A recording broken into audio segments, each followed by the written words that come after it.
Doctor, no se le escucha. Sí, acabo de reconectar el audio para poder continuar.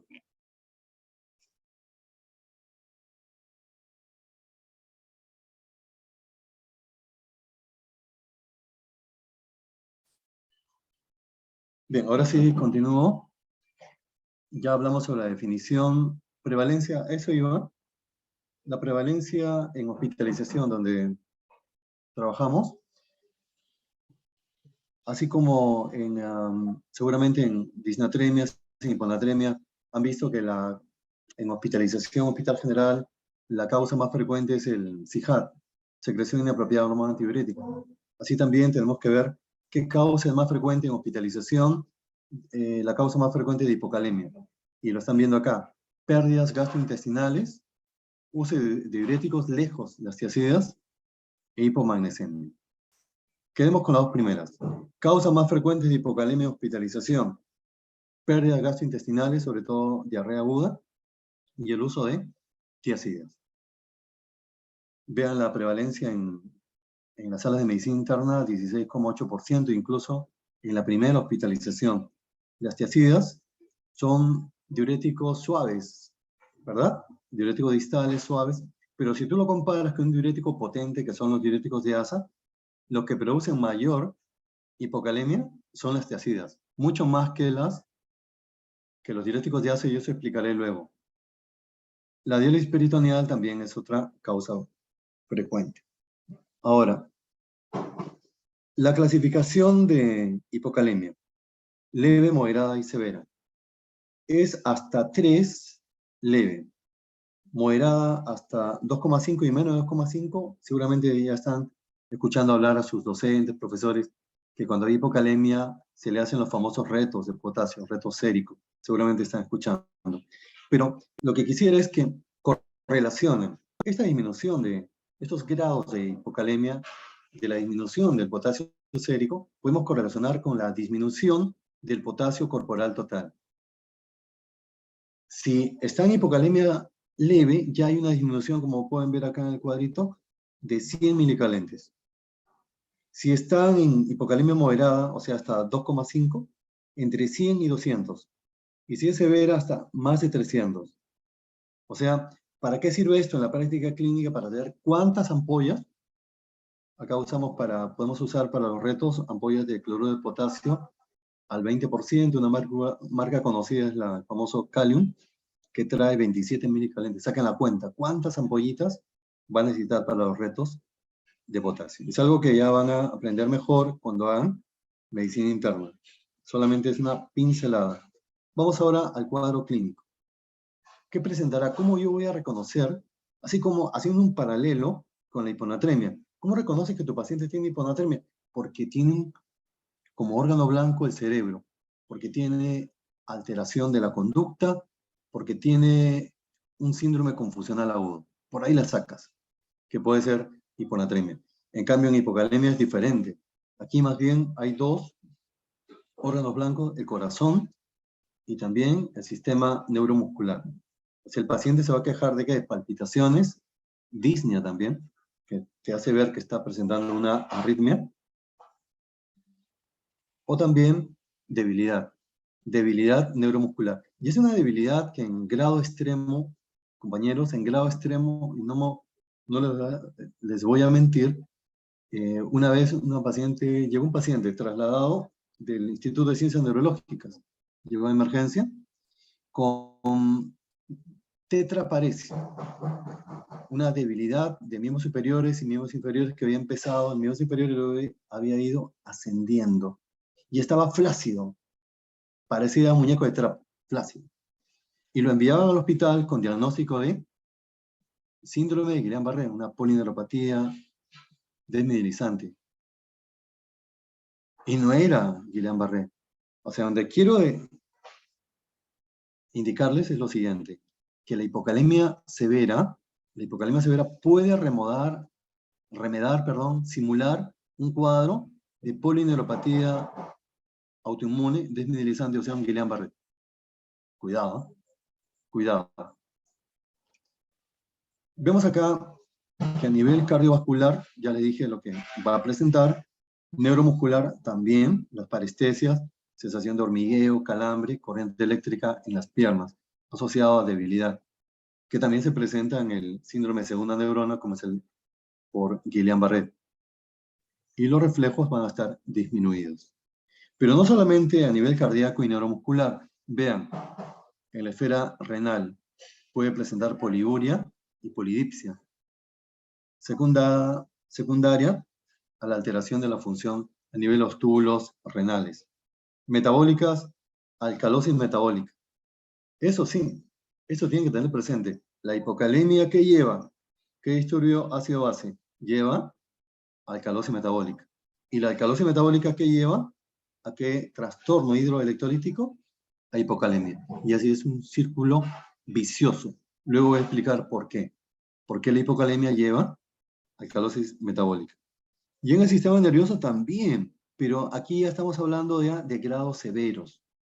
Porque uno puede pensar, mi paciente que tiene delirium, mi paciente que tiene síndrome confusional agudo, inmediatamente pienso en el sodio, pienso en la glucosa sérica, pero generalmente no pensamos en las discalemias. Pero también las discalemias, compañeros, estamos hablando de severidad, menos de 2,5, menos de 2, valores tan bajos, también pueden producir un cuadro de delirium, de confusión mental que puede llegar al sopor. Tengan presentes. Si tú me preguntas, ¿más esto sucede en hipocalemia o en hipercalemia? Yo tendría que decirte que eso sucede más en hipercalemia. Continuamos. Ahora quiero compartir con ustedes un algoritmo. Generalmente en el pie de la diapositiva está la referencia. Es un libro muy bueno que lo voy a compartir. Si es que me hacen recordar, lo voy a compartir lo voy a ayudar mucho también para mis internos. Vean, empecemos el algoritmo de hipocalemia. Es un algoritmo que yo lo he ido mejorando, así que ya les presento un algoritmo que considero que les puede ayudar muchísimo. Cuando tú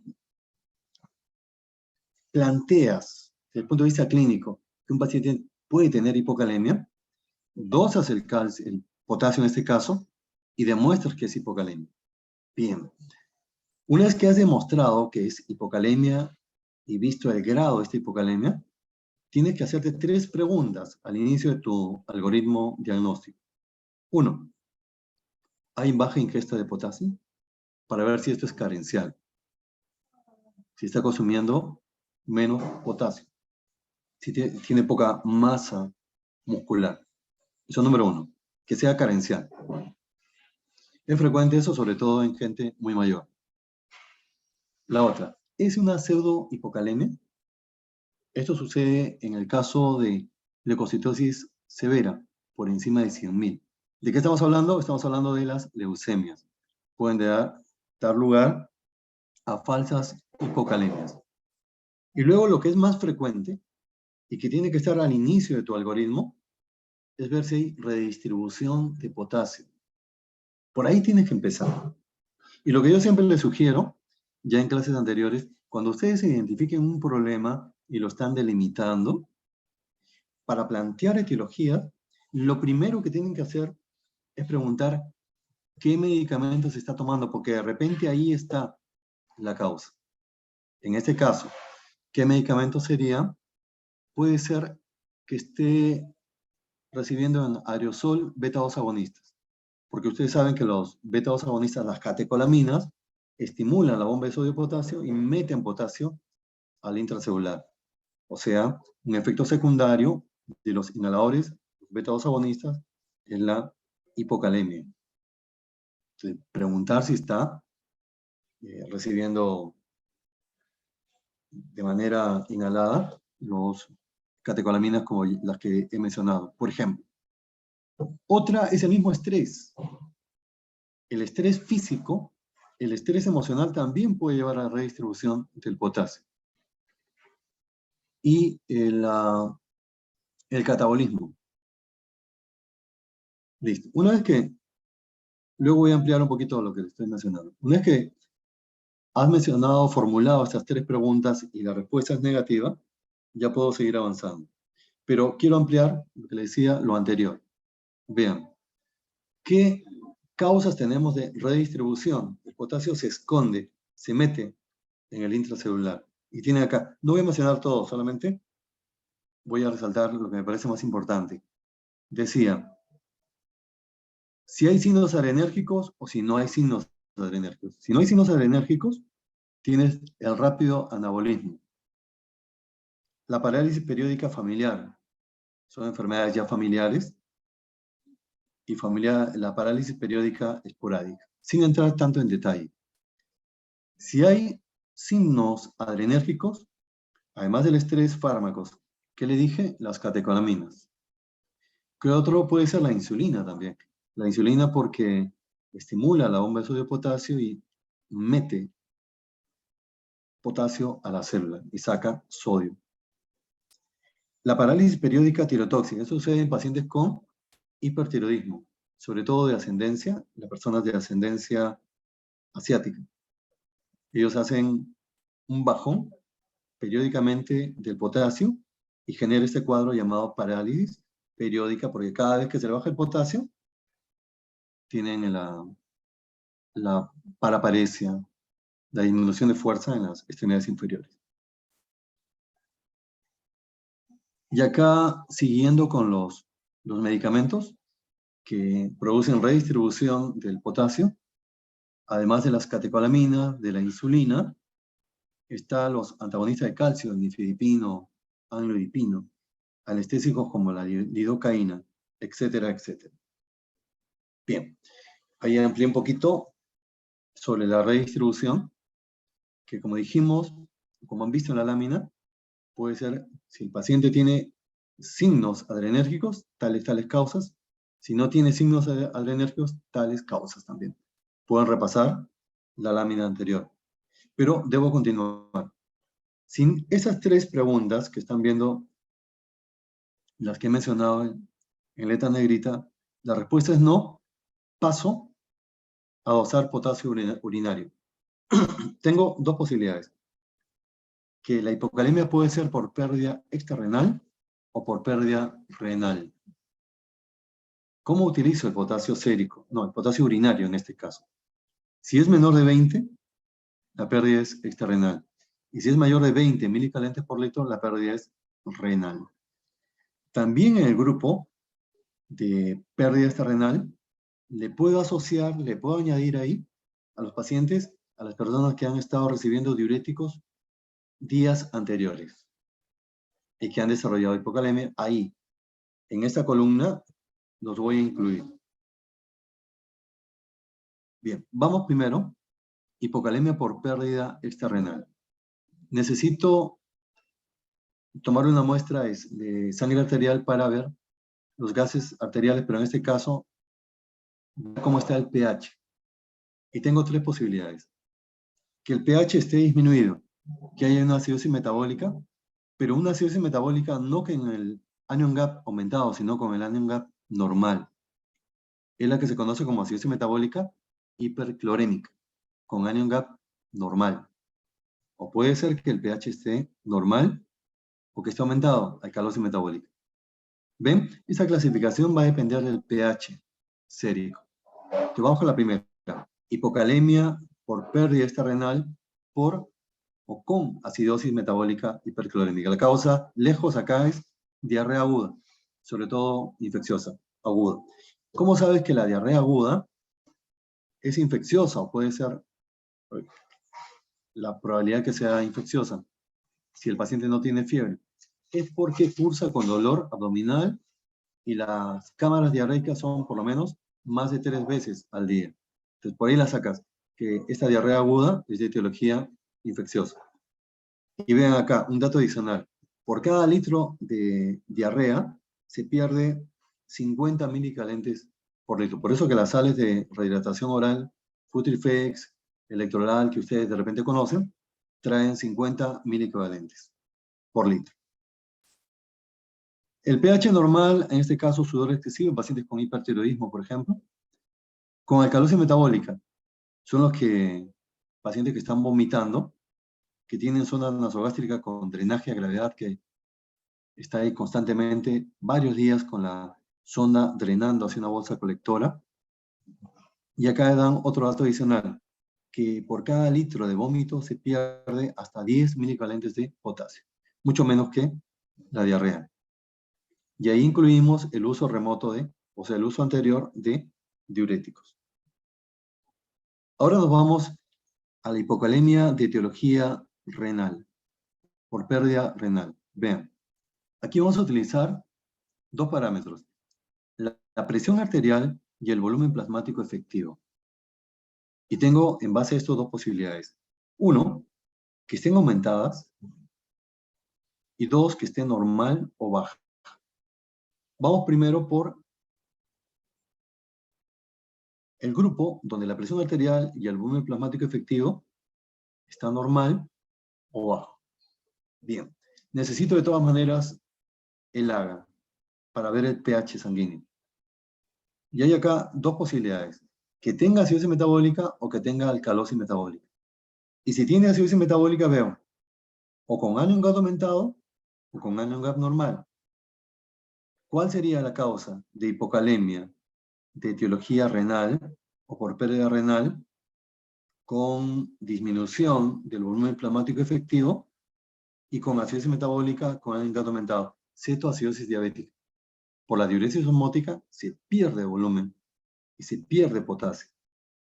Pero si el anion gap es normal, ahí tienen ya las llamadas acidosis tubular renales que seguramente van a ver con más detalle cuando hagan medicina interna. La acidosis tubular renal tipo 2, que es llamada proximal, y la tipo 4. Si hubiera alcalosis metabólica, yo necesito dosar cloro urinario. ¿Para qué? Para ver si es sensible al cloro o si es resistente al cloro. Se dice si es menos de 10 el cloro urinario, es una alcalosis metabólica sensible al cloro. Y si tiene más de 20 milicalentes por litro de cloro urinario, es resistente al cloro. ¿De acuerdo? ¿Y cuál sería una causa de hipocalemia por pérdida renal con alcalosis metabólica, con cloro urinario menor de 10? Los vómitos. Ahora, pero si el cloro urinario es mayor de 20 milicalentes por litro, necesito acá, compañeros, ustedes dirán, pero ¿quién va a estar pidiendo eso? Pero es necesario. Y en los hospitales generales, ya tenemos, por lo menos en el Hospital 12 de Mayo, ya se dosan electrolitos urinarios, lo cual ya es un avance para poder llegar a un diagnóstico, un enfoque mucho más certero, ¿no les parece? Entonces necesito pedir calcio y creatinina urinarios. Calcio y creatinina urinarios. Y veo si es menor de 0,15 o si es mayor de 0,2. ¿Bien? Si es menor de 0,15, las causas diuréticos tiacidas y el síndrome de Gitelman. Es una anomalía tubular de tipo ya genético. Y si tiene más de 0,2, el uso de furosemida o síndrome de Bartter. Justo hemos dado de alta la semana pasada a una paciente que llegaba con trastorno hidroelectrolítico múltiple, tenía hipocalemia, hiponatremia, hipocalcemia, llegó con un calcio de 3, imagínense, con un calcio de 3 miligramos por decilitro, hipofosfatemia, tenía todo bajo, porque todo lo estaba perdiendo. ¿Y qué tenía? Síndrome de Bartter. En el caso de ella, se le pidió calcio urinario y creatinina urinaria y tenía un valor mayor de 0,2. ¿De acuerdo? Parece complejo, pero es cuestión de repasarlo. Ahora vamos a la hipocalemia. Vamos a la hipocalemia con presión arterial aumentada, las hipertensivas. Vean, aquí también tengo que pedir exámenes auxiliares, aldosterona y renina, séricas. Tengo que pedir para poder... El planteamiento lo puedo hacer clínicamente, claro, pero para poder corroborarlo necesito estos exámenes, aldosterona y renina. El otro día preguntamos y salía como 700 soles los dos. Y la renina tenían que enviar la muestra a Estados Unidos y de ahí enviaban la respuesta. Bastante complejo, pero a veces es necesario hacerlo. Vean, tengo tres posibilidades acá. Que la aldosterona y la renina ambas estén bajas. Ejemplo, síndrome de Cushing. Paciente con obesidad mórbida, la facies en la cara en luna llena, con acné, estrías de color rojo violáceo, la jiba, etcétera, etcétera. Síndrome de Cushing. Después, la segunda posibilidad es que la aldosterona esté alta y la renina baja. Aquí que tenemos hiperaldosteronismo primario. El paciente está viniendo por un cuadro de ¿qué? Eso lo han aprendido en el sistema cardiovascular. Viene por hipertensión arterial secundaria. Y tú tienes que buscar la causa. Si el paciente, primero aplicar los criterios. ¿Cuándo consideras que es hipertensión secundaria? Cuando tiene menos de 30 años. Cuando los niveles de presión son muy elevados. Cuando no responde al tratamiento con 3 antihipertensivos. Y así, diferentes criterios. Pero en este caso, el paciente con sospecha de hipertensión secundaria tiene debilidad en miembros inferiores. Y le pides potasio y está con hipocalemia. ¿Cuál puede ser la causa probable? Hiperaldosteronismo primario. ¿Cómo lo puedes corroborar? Dosando aldosterona sérica y renina. Si la relación de aldosterona entre renina es mayor de 30, ni hablar. Estás haciendo el diagnóstico de hiperaldosteronismo primario. ¿Qué tienes que pedirle? Una tomografía, una resonancia magnética abdominal. Por último, cuando ambos están aumentados, tanto la aldosterona como la renina. El ejemplo sería estenosis de arteria renal, que es otra causa de hipertensión secundaria. O sea, en otras palabras, ¿cuándo ustedes van a utilizar este esquema? ¿Cuándo lo van a aplicar, mejor dicho? ¿En qué escenario? En el escenario de hipertensión secundaria, compañeros. En hipertensión secundaria tienen que aplicar esto. Ahí les saldrá el Cushing, hiperaldosteronismo primario o estenosis de arteria renal, que ya han aprendido en semiología cardíaca. Ahí tienen las láminas para repasarlas. Con el PPT lo van a tener. Y también tengo las láminas para poder compartir. Lo voy a compartir acá con los alumnos de la sede para que hagan efecto multiplicador de esas láminas de algoritmo de hipocalemia. Algunos medicamentos que pueden producir hipocalemia también. Corticoides. Ni hablar. De lo que se conoce son los diuréticos, los corticoides. Pero lo que no se conoce mucho es que hay antibióticos que pueden disminuir el potasio. Y por experiencia le digo de uno. ¿Cuál? El que está acá. Piperacilina. La piperacilina, a veces incluso, hemos tenido que rotar otro antibiótico porque el potasio persistía disminuido. Después antimicóticos como anfotericin también. Entonces acá tenemos medicamentos, lo que decía. Pregunte por medicamentos que está recibiendo, porque de repente ahí está la causa de la hipocalemia. Vamos ahora al EKG. En el EKG yo puedo tener criterios o signos de hipocalemia, incluso que te pueden decir el grado de la hipocalemia. Vean acá en esta tabla. Si es leve, hasta 3, solamente ondas T planas, aplanamiento de las ondas T. Cuando es moderado hasta 2,5, la T ya se hace negativa, pero asimétrica, porque la T negativa simétrica es para isquemia. En este caso es por hipocalemia. Hay infranivel del ST y aparece la onda U. O sea, otra onda positiva después de la onda U, la onda T. Y ya criterio de severidad, la onda T ya es negativa, pero grande, amplia. QRS se enchancha, el QRS ensanchado. La onda U es prominente. Y también va a haber prolongación del QT y el PR.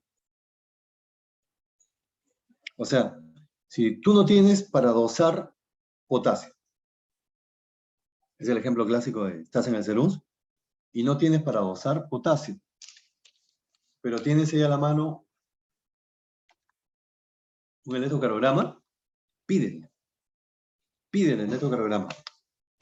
Si encuentras T negativas, ya te está hablando de una hipocalemia moderada. Más aún si hay onda U. Y si hay una onda U grande, prominente, eso ya es severo.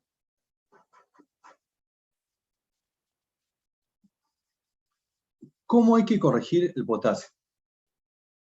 Cuando ustedes dosan, un paciente que tiene acidosis metabólica, un paciente con cetoacidosis, por ejemplo, diabética, y le dosan potasio, y el potasio sale normal, 4. No es cierto.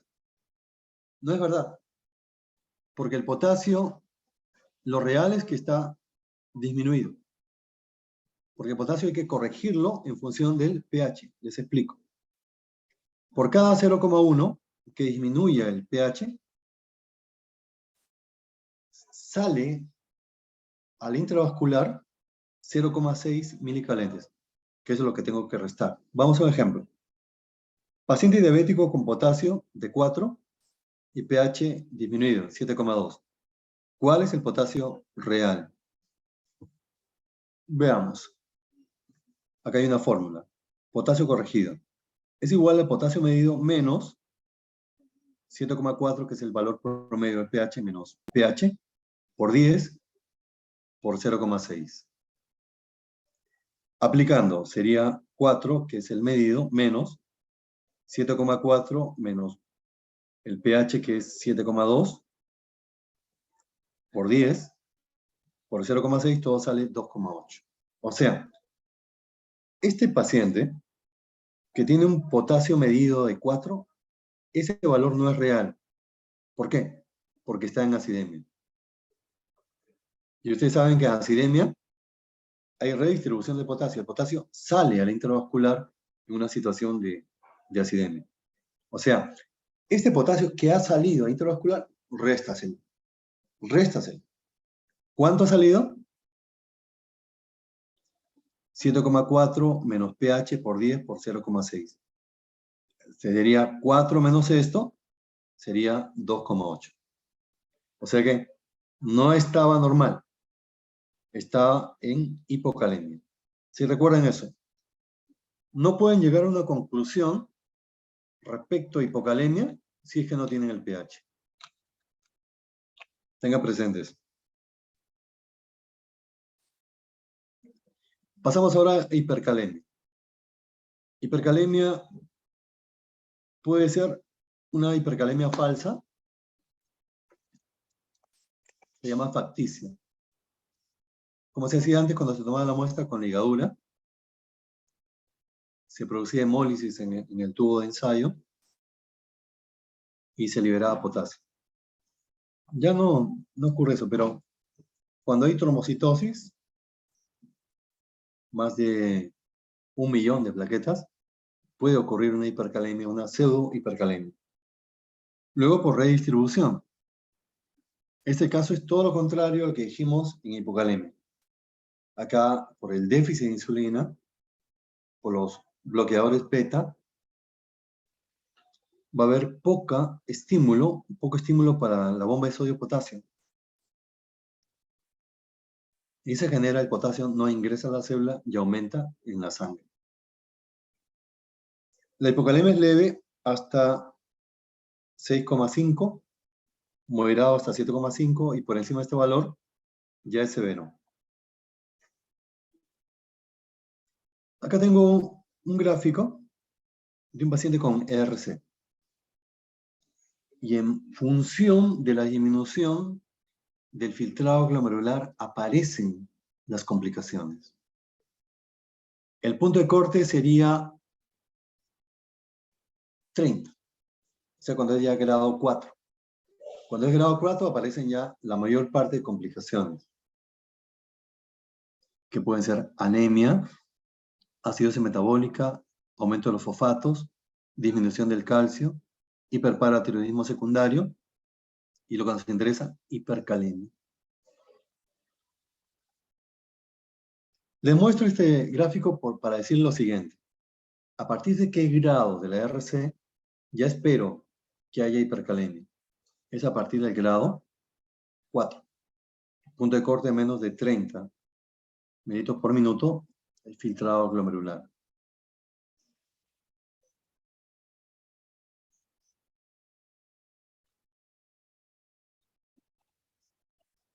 La clínica es parecida a la hipocalemia. También los órganos blancos, el cardíaco, hay palpitaciones, disnea. Y a nivel neuromuscular, la debilidad,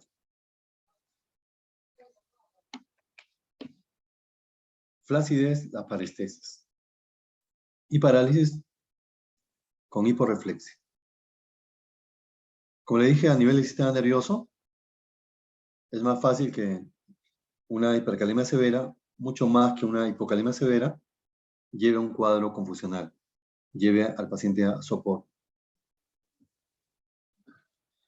Vamos a hacer rápidamente un algoritmo, de hipercalemia. Ya hablamos de dos brazos. Uno que sea una falsa hipercalemia facticia y otro que sea por redistribución. Y este es el otro grupo, que hay una disminución real del potasio sérico. Y se divide en dos grupos, con filtrado glomerular mayor de 20 mililitros por minuto y con filtrado glomerular menor de 20. Vamos con el primer grupo. Aquí tenemos lo siguiente. Con aldosterona baja y con renina baja. Ejemplo, diabetes mellitus. Es lo que se conoce como hipoaldosteronismo hiporreninémico. Como es que diabetes puede producir hipercalemia. Después, con aldosterona baja pero con renina normal y cortisol bajo. Ejemplo, enfermedad de Addison. Varones, adelgazados, hiperpigmentados, con manchas incluso en la mucosa oral, con diarrea crónica. Es el perfil clínico de los pacientes con, y la causa más frecuente es tuberculosis. Después, que tenga aldosterona baja, renina normal, cortisol normal, pero ya una disminución de la angiotensina 2. Ahí tienen los YECA y después los ARA2. Listo por ahí. El siguiente grupo es, o siguiendo acá con este grupo, con aldosterona ya no disminuida, sino aumentada. Puede ser porque disminuyó la secreción de potasio por uso de diuréticos orales de potasio, o porque aumentó la reabsorción de potasio en las UPO, las uropatías obstructivas. Y el otro grupo es más fácil, con un filtrado glomerular menor de 20, ahí está la insuficiencia renal. Tenemos que seguir repasando estos algoritmos para poder aplicarlos en la práctica clínica. También el EKG puede ayudarnos incluso a predecir el grado de hipercalemia. ¿Tienen? Esta también es una pregunta de examen recurrente. ¿Cuál es la alteración electrocardiográfica más precoz de hipercalemia? Son las ondas T altas, picudas. Cuando ya es una hipercalemia moderada, la onda T sigue siendo alta, pero ya es ancha. Y el QRS se ensancha y la onda P se aplana. Moderado. Severo, más de 7,5 milicalentes por litro. En este caso, como dice acá la lámina, los complejos se siguen ensanchando. Y va a llegar un punto, el punto es cuando el potasio es mayor de 10 milicalentes por litro, que se une, la onda T se une con el QRS y forma este tipo de ondas, llamadas ondas sinusoidales. Esto precede a la arritmia ventricular, a la fibrilación ventricular, incluso al paro cardíaco. Es una emergencia médica. Vamos con una pregunta. Dice, en la insuficiencia renal crónica, ¿cuál de las alteraciones en el EKG no tiene relación con el diagnóstico de hipercalemia? Así que ya hemos visto esto. Y la onda T isoeléctrica o T plana, más está relacionada con la hipocalemia. Este caso es muy interesante, muy interesante. Lo pueden ver en cualquier emergencia. Un paciente que tiene RC avanzado. Llega a emergencia presentando palpitaciones, vértigo y debilidad muscular. Vean, tiene RC, está llegando por una RC descompensada. ¿Y de qué se queja? Palpitaciones. Puede ser una arritmia. ¿Qué otra cosa se queja? Debilidad muscular. Ni hablar. Acá encuentro dos órganos blancos, corazón y sistema neuromuscular. ¿Qué puede tener? Una discalemia. ¿Cuál? Hipercalemia. Claro. Entonces, acá estoy detectando clínicamente una complicación de la RC descompensada, que es hipercalemia. Pero vean, hay mucho más todavía por comentar. Está hipotenso. Tiene hipotensión arterial, tiene pulso bigeminado, eso ustedes lo han aprendido en semiología cardíaca, pulso bigeminado. ¿Qué es el pulso bigeminado? Es cuando hay un latido normal seguido de un latido precoz, una extrasístole, y pausa. Latido normal, extrasístole, pausa. Ese es el pulso bigeminado, que es una alteración frecuente de las discalemias, tanto de hipo como hipercalemia.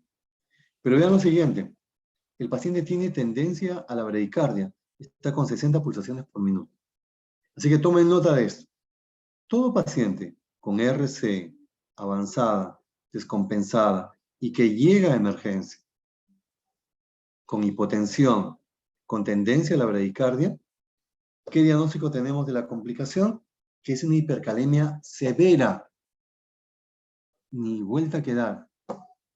Así que yo le puedo tomar una muestra de sangre para que lo procese en el laboratorio, pero empiezo a manejarlo como hipercalemia, porque si no, el paciente termina en un paro, en una asistolia, un paro cardíaco. Y vean lo que viene después. Potasio en 8,2. Es una emergencia médica. Ondas T altas, QRS ancho, todo hipercalemia. Entonces, ¿se dan cuenta? Pues yo digo que este caso es interesante, porque lo podemos ver en la práctica clínica, y cómo la disautonomía generada por la hipercalemia produce hipotensión, pero sin taquicardia. Más bien todo lo contrario. Hipotensión con bradicardia. ¿Cuál sería el manejo indicado inmediato? En este caso, ustedes son de semiología, pero también es bueno dar de cuando en cuando una pincelada de manejo para motivarlos. En este caso, lo que ustedes tienen que hacer ante esta situación de una hipercalemia severa que está amenazando la vida del paciente, proteger el corazón. ¿Y cómo proteger el corazón? Dándole gluconato de calcio. ¿Ven? Son de semiología, pero ya han aprendido esto. Lo demás lo aprenderán en medicina interna. Acá hay una más, es un varón, casi adulto mayor con RC, por enfermedad renal diabética y que tiene una creatinina, tiene RC, obviamente, y un sodio de 123 y un potasio de 7,5. ¿Cuál debe ser la actividad inmediata? Miren, esto es criterio médico. Criterio médico. Están en semiología, pero ya pueden desarrollar este criterio médico, ¿se dan cuenta? Y acá, lo mismo. ¿Qué me preocupa? ¿El sodio o el potasio? El potasio me preocupa. Está ya más de 7,5 de severo. Ni hablar. ¿Qué necesito acá? Igual, proteger el corazón. ¿Y cómo lo voy a proteger? Con gluconato de calcio. Esto también es interesante. Un paciente que convulsiona, que tiene RC y convulsiona, te dice, ¿qué complicación puede generar la convulsión? Interesante también. Hipercalcemia, no, más bien los pacientes con RC hacen hipocalcemia. ¿Por qué? Por la menor producción, por la menor secreción o formación del 1,25 dihidroxicolecalciferol, que tiene que ver con el metabolismo de la vitamina D y el calcio. Hipoglicemia sí. Los pacientes con ERC cursan o pueden desarrollar hipoglicemia. ¿Por qué?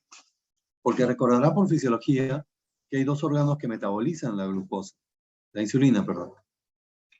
El hígado, 60%, y los riñones, un 40%. Metabolizan la insulina endógena. Al haber insuficiencia renal, va a haber mayor nivel de insulina porque se degrada menos, y ese mayor nivel de insulina en sangre va a generar una tendencia a la hipoglicemia. Entonces, ¿hipoglicemia puede dar convulsiones? Sí. La hiponatremia también, pero la hiponatremia severa. Si es aguda, ¿cuándo es severa? Cuando el sodio sérico es menor de 125. Pero para las convulsiones es cuando el sodio sérico es menor de 115 milicalentos por litro. Así que acá la respuesta es hipoglicemia e hiponatremia. Vamos ahora a lo último. Hablemos un poquito sobre el calcio. Se habla de hipocalcemia cuando está por debajo de 8,5 miligramos por decilitro. Pero una cosita acá. El calcio, así como hay que corregir el potasio con el pH sérico, el calcio también tenemos que corregirlo, viendo al albúmina. Y ahí está la fórmula. Calcio medido más 0,8 por lo que ha perdido la albúmina, 4 menos albúmina. Así que calcio corregido, cada vez que tengamos un valor de hipocalcemia, por favor, fíjense cómo está la albúmina y apliquen esta fórmula. Calcio sérico corregido es igual a calcio medido más 0,8 por 4 menos albúmina. Y generalmente no tiene hipocalcemia. ¿Cuál es la causa más frecuente o una de las causas más frecuentes de hipocalcemia? Está el hipoparatiroidismo secundario iatrogénico, por iatrogenia quirúrgica. La vez pasada manejamos el caso de una paciente que llegó, la paciente llegó con le habían extirpado por diagnóstico de hipertiroidismo grave ácido, le habían extirpado toda la glándula tiroides y lo traía en un frasquito con formol, impresionante. Toda la tiroides estaba ahí, una tiroides aumentada de tamaño, obviamente, pero impresionante, a pesar de tanto tiempo que tenemos en este negocio, impresiona ver cómo el paciente llega con su frasquito, con su tiroides. Pero, ¿qué presentaba? Presentaba crisis de hipocalcemia. Ahorita vamos a ver el signo de Chebostek, signo de Trousseau, y las manos las contraía. Las contraía como si estuviera tratando de vencer una fuerza invisible. Se desesperaba, gritaba, y con un rostro de ansiedad. Una crisis hipocalcémica. Y en este caso, esto no se va a solucionar con una simple ampolla de gluconato de calcio que hablábamos en antes. No, acá se le tiene que dar a la paciente recién logramos estabilizarla con 20 ampollas, ¿se imagina? 20 ampollas en infusión. Se utiliza una bomba de infusión, claro, para que pase lentamente todas esas 20 ampollas. Cada ampolla trae 10 miliequivalentes. Saquen su cuenta durante 24 horas. Y se logró estabilizar, menos mal que salió de alta. Pero como la iatrogenia, al extirpar la tiroides, también extirpan las paratiroides. Respecto al cuadro clínico también, en la esfera cardíaca y neuromuscular. Los pacientes pueden desarrollar hipotensión arterial, insuficiencia cardíaca también, y taquiarritmia, ni qué decir. Ni qué decir, ahorita vamos a ver qué pasa con el electrocardiograma de un paciente con hipocalcemia, que va a generar taquicardias ventriculares. Neuromuscular parecido a las discalemias, fatiga, debilidad, parestesias, los signos de Chebostek y Trousseau, que ahorita vamos a ver si es que corre el video, y también pueden llevar a cuadro neuropsiquiátrico, a sopor. En la esfera renal, poliuria, polidipsia, injuria renal aguda, que ahora le llaman lesión renal aguda. Cambios también en la piel seca, exantema, disminución de la consistencia de las uñas, caída de cabello, dientes hipoplásicos, catarata en los ojos. Acá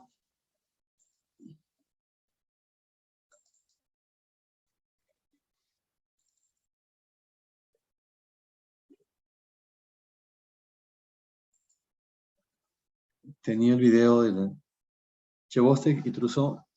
Chvostek es cuando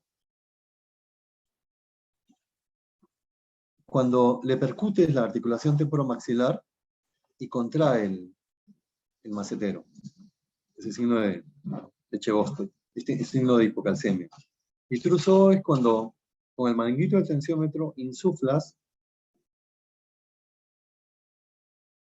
por encima de la presión sistólica y el paciente contrae, hace una flexión, una contracción de los dedos de la mano. Lástima que no corre, pero tenemos que seguir avanzando. ¿Qué vamos a encontrar en el EKG en paciente con hipocalcemia? Vamos a encontrar QT prolongados, prolongación del QT. El QT, lo normal es que mida 0,30, 0,40, 0,42 segundos. En este caso va a estar por encima de eso. ¿Y eso qué implica? Implica la aparición, como le decía, de arritmias ventriculares. Taquicardia ventricular, si no se hace nada, fibrilación ventricular y asistolia.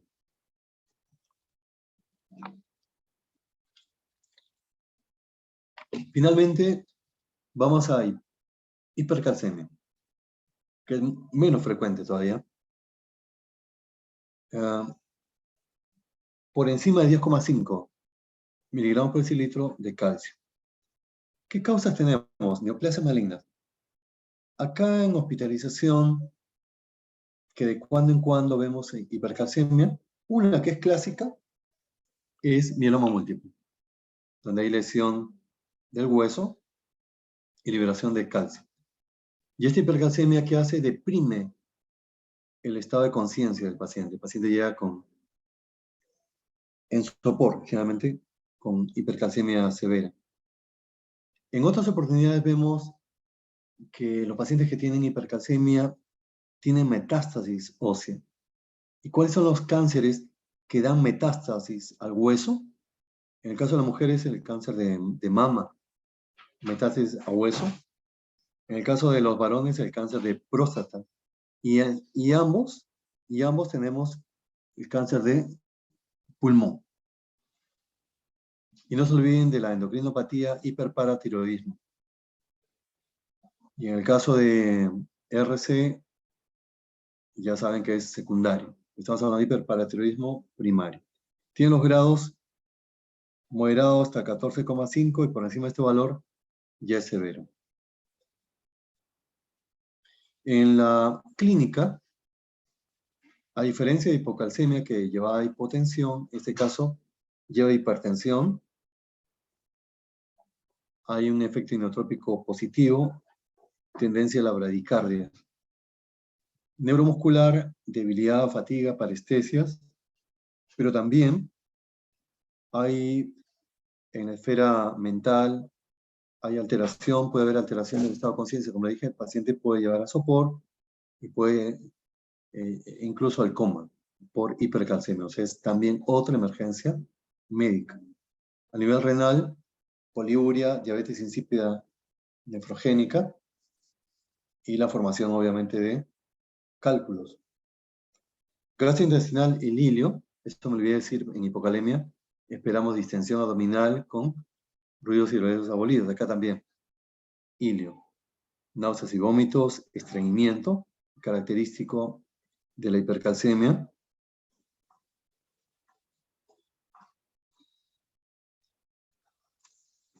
La hipercalcemia puede dar también, es una causa de pancreatitis aguda.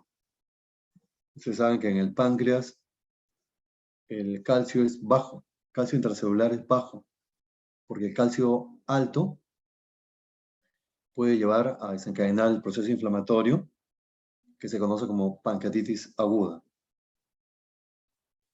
Y en el EKG es todo lo contrario a la hipocalcemia. En este caso es QT corto.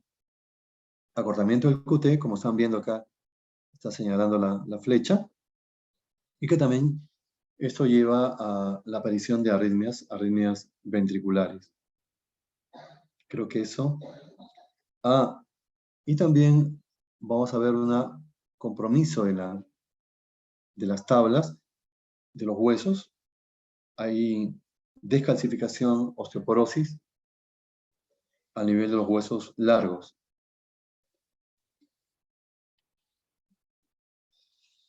Listo. Creo que nos hemos pasado, pero lo he hecho teniendo en cuenta que no hay un docente que esté esperando, por eso sería una falta de respeto.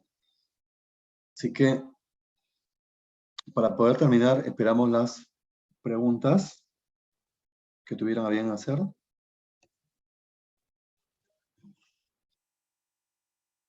¿Tienen alguna pregunta?